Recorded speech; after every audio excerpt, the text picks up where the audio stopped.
सेनापति परम योद्धा दुंदुभी निनाद की। आओ दुंदुभी निनाद, तुम्हारा स्वागत है। कहो, क्या समाचार लेकर आए हो? समाचार हमारे पक्ष में है दैत्यराज। मैंने दैत्य शत्रु विष्णु भक्त ऋषि मुनियों को मृत्यु के मुंह में ढकेल दिया है।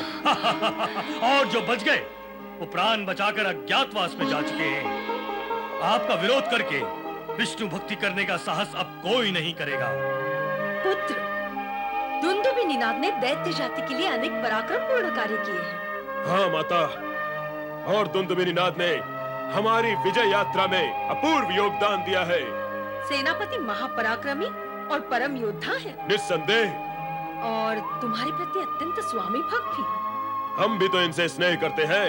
स्नेह? क्या हम इनसे केवल स्नेह ही करते रहेंगे? पुरस्कार स्वरूप इन्हें कुछ देंगे नहीं? कहो माता, तुम जो कुछ भी चाहोगी हम दुंदुभी निनाद को वही देंगे। पुत्र, मैंने तुम्हारी बहन होलिका का विवाह इनसे करने का वचन दिया था। मेरा विचार है कि वो वचन पूर्ण करने का समय अब आ गया है। माता, तुमने वही कह दिया जो हम कहना चाहते थे। शूरवीर असुरगण, हम शीघ्र ही अपनी बहन होलिका का विवाह अपने दैत्य सेनापति दुंदुभी निनाद के साथ करेंगे और विवाह का समय है। दैत्यराज, दैत्यराज, ये ऋषि मुनि विष्णु भक्ति कर रहे थे और आपकी शक्ति को चुनौती दे रहे थे। विष्णु को प्रसन्न करने के लिए यज्ञादि भी कर रहे थे।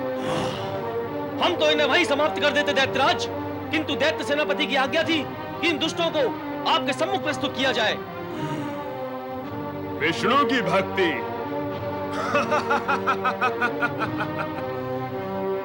क्या करेगा वो? रक्षा करेगा तुम्हारी? बोलो, तुम हमें सर्वशक्तिमान मानते हो जो तुम्हारी ना सुनते ही तुम्हारी जीवन लीला समाप्त कर सकता है, अथवा उस विष्णु को जो हम दैत्यों का शत्रु है और तुम्हारी रक्षा करने के लिए यहाँ आने का साहस नहीं कर सकता? ब्रह्मा, विष्णु, महेश के अतिरिक्त जो व्यक्ति किसी को सर्वशक्तिमान मानता है वो मिथ्यावादी है, कपटी है और अधर्मी है, पापी है। यदि आप चाहें तो हमारे प्राण ले सकते हैं, किंतु हम असत्य नहीं कहेंगे। वही हमारे रक्षक है। देखता हूँ कब तक तुम्हारा वो सर्वशक्तिमान विष्णु यहाँ आकर तुम्हारे प्राणों की रक्षा करता है। सेनापति नहीं, इन निर्दोष विष्णु भक्तों को समाप्त करने से पहले तुम मुझे समाप्त कर दो। ओम हरि। दैत्य सेनापति दुंदुभी निनाद, सावधान! बंद कर दो इन निर्दोष धर्मात्माओं पर अत्याचार। ये शुभ आज्ञा है। प्रणाम गुरुवर। कल्याण भव। कल्याण होने का आशीर्वाद तो तब फलेगा गुरुवर जब हमारा कल्याण चाहने वालों का कल्याण होगा। सीधी भाषा बोलो दैत्यराज। गुरुवर, देवताओं ने हमारे विरुद्ध षड्यंत्र आरंभ कर दिए हैं। विष्णु की सहायता से वे हमें समाप्त कर देना चाहते हैं। विष्णु भक्ति व यज्ञ करके अपने षड्यंत्र में सफल होते जा रहे हैं। यदि समय रहते हमने इन दैत्य शत्रुओं को समाप्त नहीं किया तो वे निश्चित ही हमें समाप्त कर देंगे, और यदि हमने आपकी आज्ञा का पालन करके उन्हें समाप्त नहीं किया तो फिर दैत्यों का नाम लेने वाला कौन रहेगा गुरुवर? दैत्य गुरु, पुत्र हिरण्यकश्यप सत्य कह रहा है। हाँ गुरुवर, हम शांत होकर बैठे रहे तो हानि हमारी ही होगी। दैत्य वंश की रक्षा के लिए हमें दैत्य शत्रुओं का सामना तो अवश्य करना पड़ेगा गुरुवर। किंतु हम शिवागा के सम्मुख विवश हैं, और तुम जिस दैत्य वंश के विनाश की आशंका से रक्षा का उपाय सोच रहे हो, विनाश तो उसमें भी छिपा हुआ है। वो क्या गुरुवर? शिव ने स्पष्ट कह दिया है, यदि धर्मात्माओं पर दैत्यों के अत्याचार बंद नहीं हुए, दैत्यों का सर्वनाश निश्चित है। दैत्यों का सर्वनाश निश्चित है। पिताश्री, शिवजी महाराज ने स्पष्ट चुनौती दे दी है। उनकी आज्ञा है कि आप विष्णु भक्तों पर अत्याचार ना करें। मेरा भी आपसे यही निवेदन है कि आप हिंसा, मारकाट और अत्याचार का मार्ग त्याग कर धर्म, न्याय वह भक्ति का मार्ग अपनाए। इसी में सबका कल्याण है। ओम हरि। इस दुष्ट बालक को पर्वत शिखा से नीचे फेंककर समाप्त कर दो। दया करें स्वामी, दया करें। प्रहलाद आपका पुत्र है, ये बालक है, इस पर इतना क्रोध ना करें स्वामी। दैत्यराज, आप दैत्य गुरु शुक्राचार्य और प्रहलाद की बातों से भ्रमित न हो और विष्णु भक्तों को समाप्त करने के अपने लक्ष्य पर अड़िग रहें। पुत्र के मोह में पड़कर तुम दया की बात कर रही हो कयाधु। इतना भी नहीं जानती कि विष्णु भक्ति के कारण ये हमारा विरोधी बन गया है, और यदि यह जीवित रहा तो विष्णु भक्तों को प्रोत्साहित करेगा। और तुम भी सुन लो, यदि तुमने इसे बचाने का प्रयत्न किया तो तुम भी हमारे क्रोध का भाजन बन जाओगी। दलनायक, ले जाओ इस दुष्ट बालक को, और यदि कोई विष्णु भक्त इस कार्य में बालक बनने की चेष्टा करे तो उसे तत्काल समाप्त कर दो, और इन विष्णु भक्तों को भी समाप्त कर दो। ले जाओ, ले चलो इन दुष्ट पापियों को। चलो चलो युवराज, जाओ।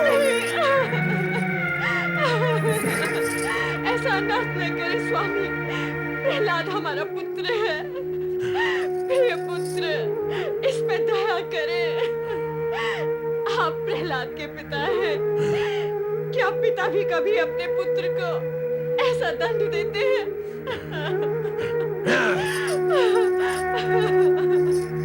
मेरा प्रहलाद।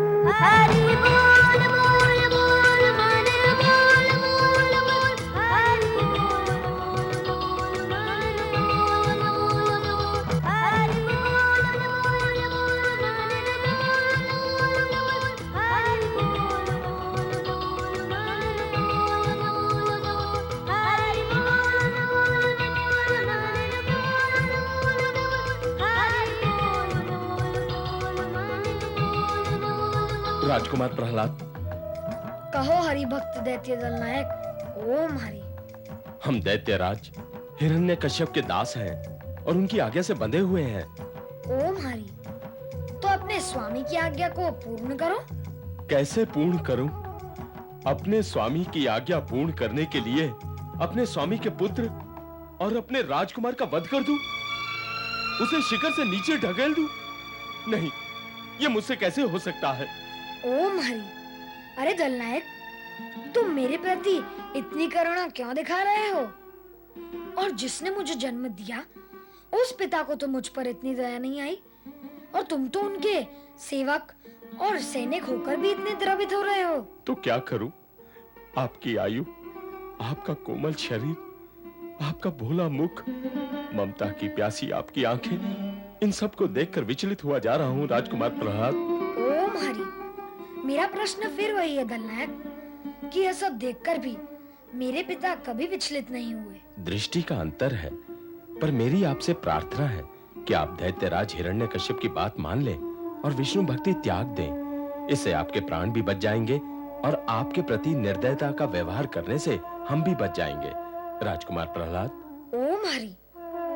प्राण बचाने के लिए मैं अनुचित कार्य करूं? अनुचित कार्य करके बचाए हुए प्राण क्या मुझे चैन से जीवित रहने देंगे? श्री हरि विष्णु मेरे प्राणाधार हैं। उनके नाम का जाप किए बिना मेरे लिए जीवित रहना संभव नहीं है। तुम चिंता मत करो, मैं मृत्यु से भयभीत नहीं हूँ। तुम अपनी स्वामी की आज्ञा का पालन करो। ओम हरि। हट ना करे राजकुमार, मेरी प्रार्थना मान ले और विष्णु भक्ति त्याग दे। कहा ना, मैं प्राण त्याग सकता हूँ, किंतु सारे जगत का कल्याण करने वाले विष्णु की भक्ति नहीं। ओम हरि। हमें विवश ना करें राजकुमार प्रहलाद। ओम हरि। हरि ओम। प्रहलाद ना तो स्वयं विवश है, ना किसी को विवश करता है। दलनायक, आगे बढ़ो और अपना कर्तव्य पूर्ण करो। यह कर्तव्य आगे बढ़कर पूर्ण नहीं कर सकूंगा राजकुमार प्रहलाद। अब तो आप अपनी अंतिम इच्छा बताएं। मेरी अंतिम इच्छा आपके मुख से ओम हरि सुनने की है दलनायक। इतने समय से मैं बोल रहा था और आप सुन रहे थे, अब आप बोले और मैं सुनूंगा, तो बोले ओम हरि। हमसे बोलने के लिए ना बोले। क्या ना बोले? ओम हरि बोलने के लिए ना बोले। क्या? ओम हरि बोलने के लिए ना कहे। सुना नहीं मैंने, क्या ना कहे? ओम हरि बोलने के लिए ना कहे। पर मैं तो बोलूं ना। क्या? ओम हरि, ओम हरि? हाँ। ना, आप भी ना बोले? क्या ना बोले? यही ओम हरि हरि हरि ओम हरि। चुप रहो, हमें मूर्ख बनाते हो। उठाकर फेंक दो इसे नीचे। ओम हरि हरि हरि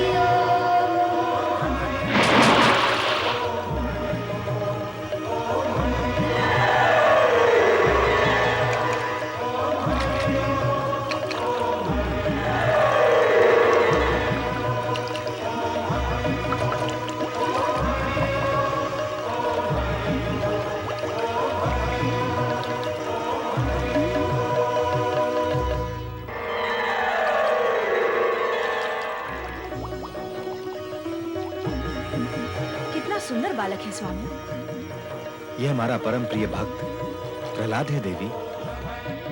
मन करता है जैसे इसे गले से लगा लूं।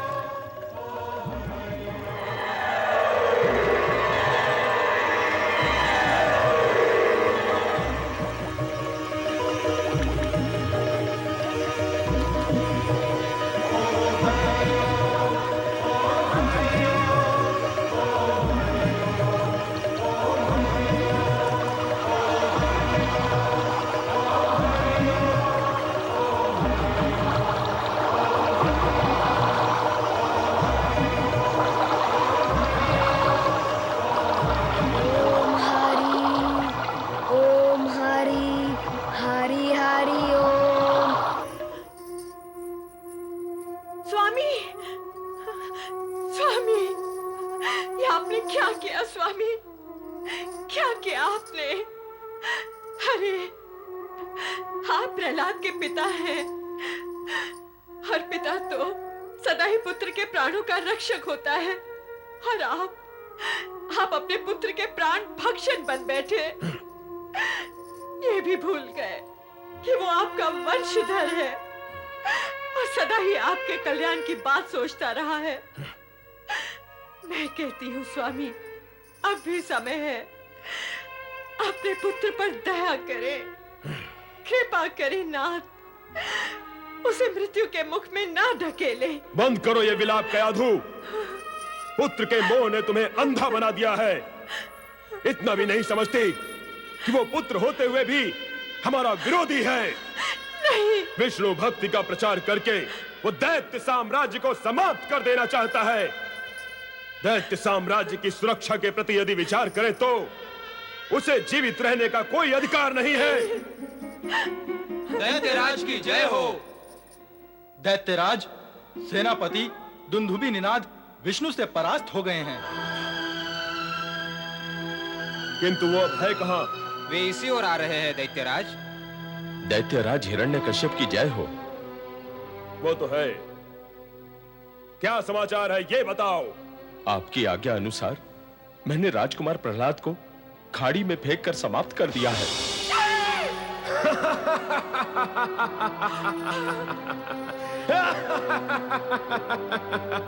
दल नायक, इस समाचार से हमारे मन को प्रसन्नता हुई है, हमारे मन को शांति मिली है। वो दुष्ट दैत्य धर्म विरोधी राजद्रोही विष्णु भक्त समाप्त हो गया। ये सुनने से पहले मैं मर क्यों नहीं गई? मेरा प्रहलाद, मेरा पुत्र, तेरे बिना तेरी माता कैसे जीवित रह सकती है पुत्र? माता, ये क्या कर रही हो माता? प्रहलाद, मेरा प्रहलाद, मेरा बच्चा। तू जीवित कैसे बच गया दुष्ट? तू अपने पिता का शत्रु है। नहीं पिताश्री, मैं आपका शत्रु नहीं हूँ और मेरी आपसे एक विनती है कि आप भगवान विष्णु को अपना शत्रु ना समझे। ओम हरि, वो सबके हितैषी और परम दयालु हैं। उनकी कृपा से मैं मृत्यु के मुख से निकल आया हूँ। मृत्यु के मुख से निकल आया तू? चुप कर प्रहलाद, अपने मुख से दैत्य शत्रु विष्णु की प्रशंसा बार बार मत कर। इस बार तू दल नायक के कारण जीवित बच गया है, पर मैं भी देखता हूँ कि तेरा विष्णु तुझे कब तक बचाता है। दैत्यराज की जय हो। चिंता मत करो दुंदुभि निनाद, जो कुछ हुआ उसे भूल जाओ। सर्वप्रथम इस अधम बालक को उबलते हुए तेल के कढ़ाई में डालकर सला के लिए समाप्त कर दो। हम इसे एक पल भी जीवित नहीं देखना चाहते। ले जाओ इसे। तुम मेरे होते हुए मेरे बच्चे को नहीं ले जा सकते। हट जाओ कयाधुर। प्रहलाद, मेरा पुत्र।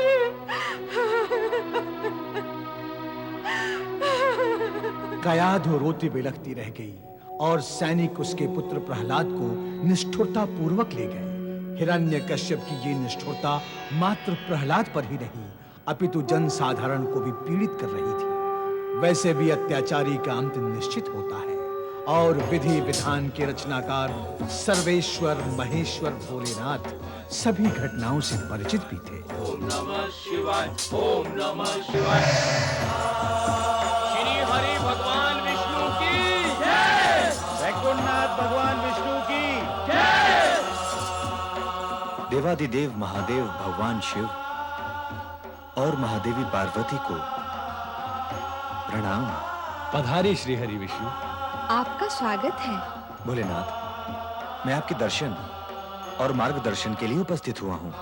सत्य तो यही है श्री हरि कि हम आप ही का स्मरण कर रहे थे। मेरा स्मरण? कारण? कारण वही जो आपको लेकर यहाँ आया है। दैत्य शक्ति के उत्थान और दिव्य शक्ति की क्षीणता को हम विवश होकर तो नहीं देख सकते हैं। इसी कारण हमारी भेंट होना आवश्यक था। हमारी प्रेरणा से शुक्राचार्य ने हिरण्यकश्यप को आदेश दिया था कि वह धर्मात्माओं पर अत्याचार न करे, किंतु न केवल उसने उस आदेश की अवहेलना की है, बल्कि अत्याचारों को और अधिक क्रूर बना दिया है। हमने यथासंभव उन सभी अत्याचारों का प्रतिकार किया, परंतु अब तो हिरण्यकश्यप सारी सीमाएं लांघ गया है। महेश्वर, ब्रह्मा के वरदान के अनुसार उसका अंत करने के लिए हमें जो रूप धारण करना होगा वो अत्यंत उग्र और भयानक होगा। एक बार वो रूप धारण करने के पश्चात उसे शांत कर पाना असंभव हो जाएगा।